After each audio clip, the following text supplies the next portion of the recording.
দেখো আমার বাগানে আবার নতুন করে মরিচ ধরছে। এটা হলুদ গাছ, এই যে দেখো কত মরিচ ধরছে। তারপর এটি টমেটো, এটাও একটা মরিচ গাছ। এই যে দেখছো যে লেবু। তো আজকে আমি আমার বাগান থেকে দেখো কত সবজি হারভেস্ট করছি।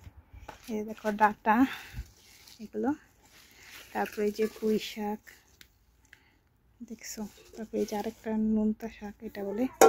এই যে কতগুলো মিষ্টি কুমড়ার শাক উঠাইছি। তারপরে উঠাইছি তোমার এই যে কাঁচা মরিচ, তারপরে বোম্বাই মরিচ এগুলো। আরেকটা জিনিস দেখাবো তোমাদের, সেটা হলো এই যে ভুট্টা। দেখো ওই যে করলা গাছে ফুল আসছে। তো আর কিছুদিন পরে এই গাছগুলো সব মরে যাবে, ঠান্ডা পড়তেছে, আর কিছুদিন পরেই এগুলো আর থাকবে না। তো সবাই ভালো থেকো, আল্লাহ হাফেজ।